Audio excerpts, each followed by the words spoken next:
Jadi sekarang kita sudah bikin api dan kita sudah dapat dua bahan olahan. Ada udang dan singkong. Jadi nanti kita akan rebus udangnya dan singkongnya akan dimasukin ke dalam bambu, baru dibakar dalam bambu. Memasak dengan bambu jadi cara masak andalan suku Tobelo Dalam. Praktis, terutama saat sedang berburu ke hutan. Singkong tidak semua kami olah. Sebagian akan kami bawa pulang untuk cadangan makanan untuk warga. Jadi di sini singkongnya itu nggak perlu dimasukin air lagi dalam bambunya. Jadi cara kerjanya ya sama seperti oven sebenarnya tidak perlu dimasukkan air. Jadi dipanggang aja. Nanti kita tinggal tunggu jadi. Sekarang kita masukkan udang dulu.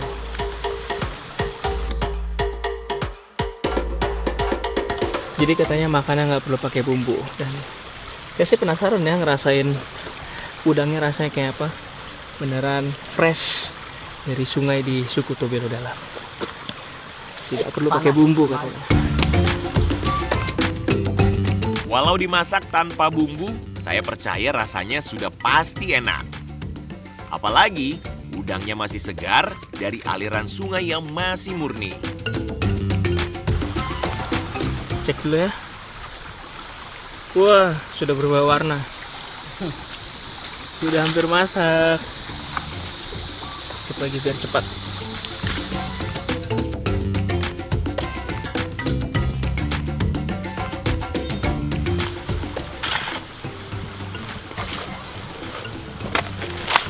Wah, ini dia. Sudah jadi. Panas. Ini dia. Kita cobain udangnya. Rasa udang.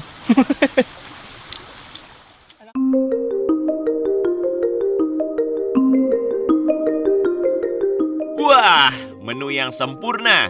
Nyaris gak ada lawan. Mantap! Saya sekarang ngerti sih kenapa suku Tobelo Dalam secara bertahun-tahun, berabad-abad, turun-temurun suka tinggal di hutan atau betahlah tinggal di hutan. Karena ya mereka mencari apa aja ada di sini. Mau udang tinggal ambil di sungai, ikan tinggal ambil di sungai, butuh karbo tinggal ambil singkong. Ya mungkin kalau saya tidak dicari ibu saya mungkin akan lebih lama tinggal di sini. Boleh nggak bang? Tinggal lama di sini ya? Boleh lagi. Nggak pulang-pulang saya.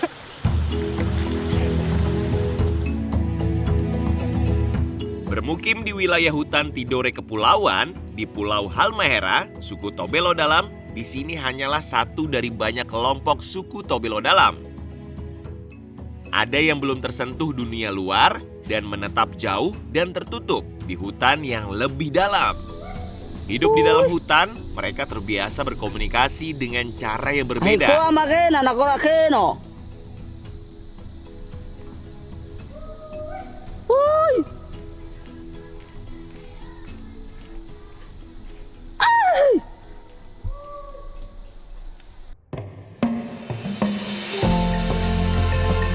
Saya bersama Wiro dan Boe memutuskan segera kembali ke pemukiman. Bagi saya ini cukup melelahkan, tapi bagi mereka ini adalah aktivitas sehari-hari. Iya. Nah, seperti yang saya bilang tadi, selain mereka memang punya fisik yang kuat, mereka punya kemampuan lain, itu ya manjat pohon kelapa ini yang super duper tinggi. Waduh, ada ini 20 meter. Bentar, saya mau hitung dulu ya. Saya pakai timer dulu, berapa lama kamu naik. 1, 2, 3.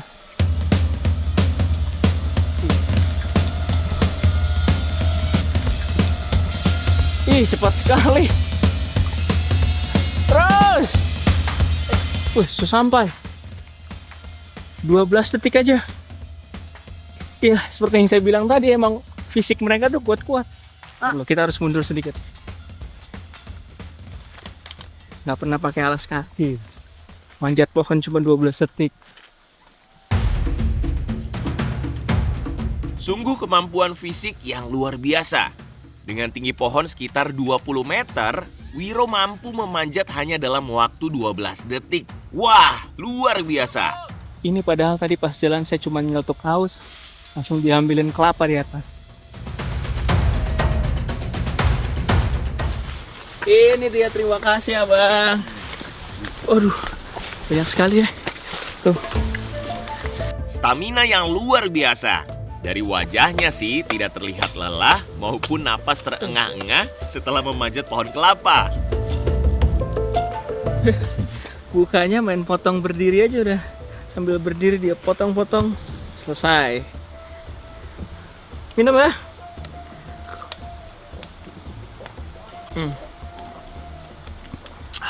Beneran masih segar. Abang tak minum kah?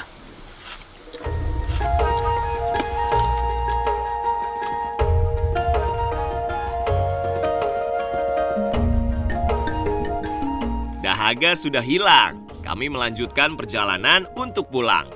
Untuk memudahkan pengangkutan, rakit menjadi andalan orang suku. Nah, setelah hasil kebun terkumpul, biasanya mereka membawa semua hasil kebun menggunakan rakit. Jadi untuk mempermudah alat transportasi mereka ya pakai rakit ini. Karena kehidupan mereka tuh selalu dekat dengan sungai. Jadi kita bawa semua ini ke kampung.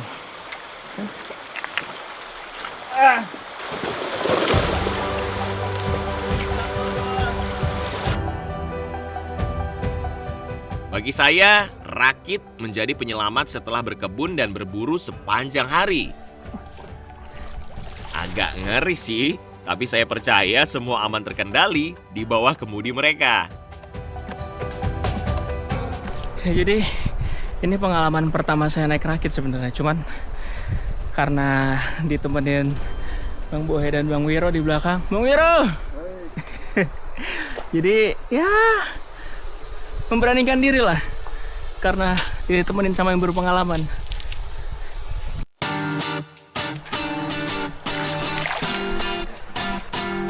Badan memerah dengan kulit terbakar matahari menjadi kenang-kenangan setelah beberapa hari menjalani hidup bersama suku Tobelo Dalam. Bagi saya, ini adalah sebuah pengalaman tak tergantikan.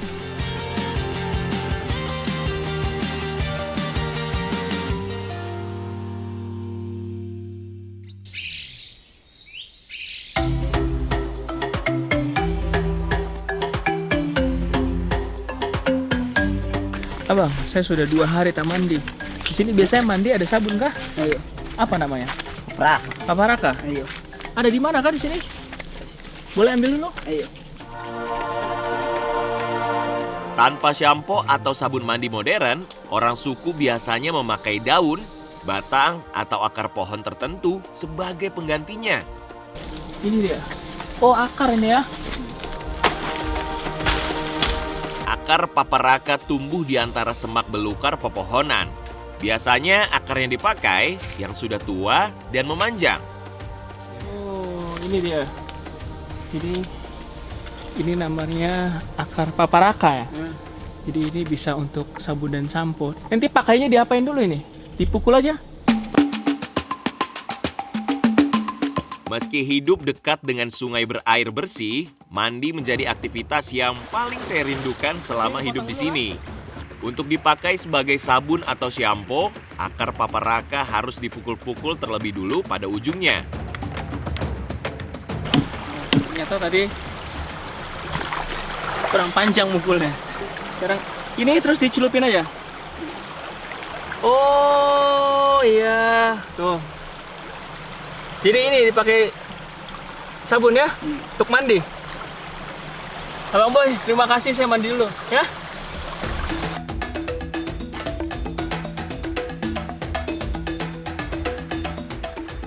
Meskipun nggak sebanyak sabun dan sampo pada umumnya, tapi ini busanya lumayan lah untuk mandi.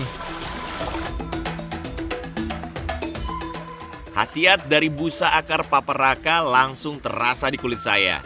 Tanpa busa berlebihan dan aroma seharum sabun, akar paparaka membuat kulit saya lebih lembut. Apalagi beningnya air dari aliran sungai Bairorai terasa sangat menyegarkan. Setelah hampir 2 hari saya nggak mandi, akhirnya saya bisa merasakan juga air segar. Wah. Ini biarpun dari akar pohon, tapi tidak ada bau. Baunya netral aja. Jadi bisa untuk sabun, bisa untuk sampo. Saya ingin menikmati air yang segar dulu. Air sungai. Ah.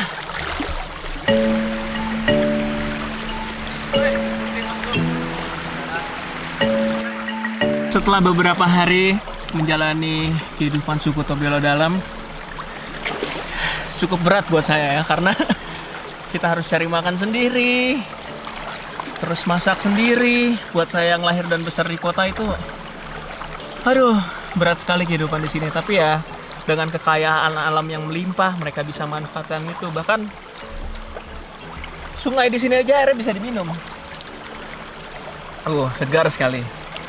Jadi buat saya jadi mengerti apa artinya bersyukur. Karena untuk mereka, taruh makanan di meja untuk hari ini aja adalah hal yang luar biasa gitu.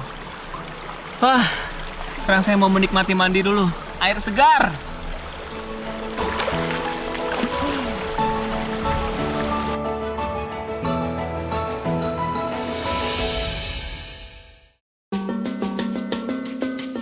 Malam sudah hampir tiba. Waktunya saya beristirahat setelah hari panjang melelahkan.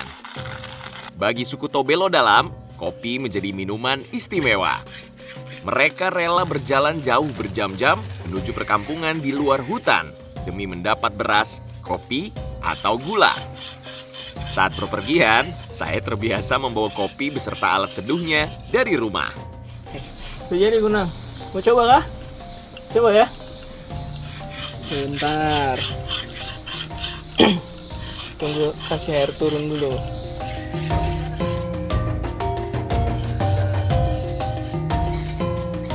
Coba ya. 1, 2, 3.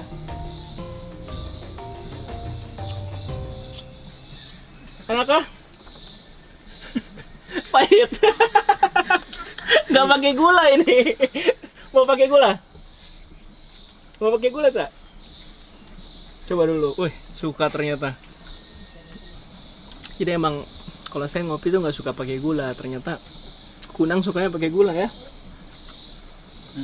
Pakai gula.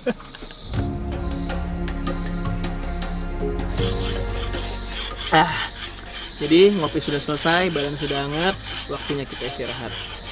Jadi ya selama saya di sinilah tempat saya bermalam. Seadanya tapi menyenangkan.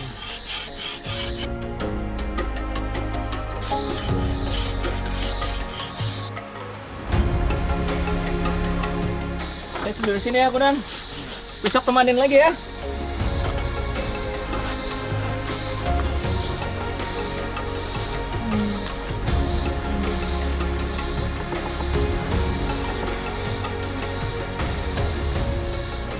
Beneran cuman kayu, papan, tidak ada dinding, cuman ada api untuk penghangat dan biar tidak ada nyamuk. Ya harus tahan-tahan sedikit lah sama asapnya daripada ada nyamuk kan. Mari kita istirahat untuk besok melanjutkan hari.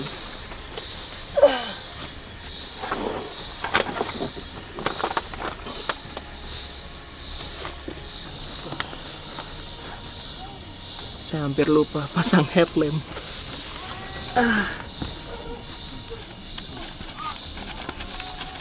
Karena ini tidak ada dinding dan gelap sekali, jadi saya belum terbiasa tidur gak pakai lampu.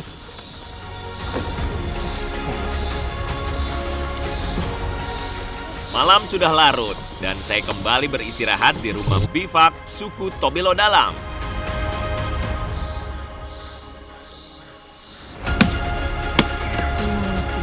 Oh, ada airnya? Iya.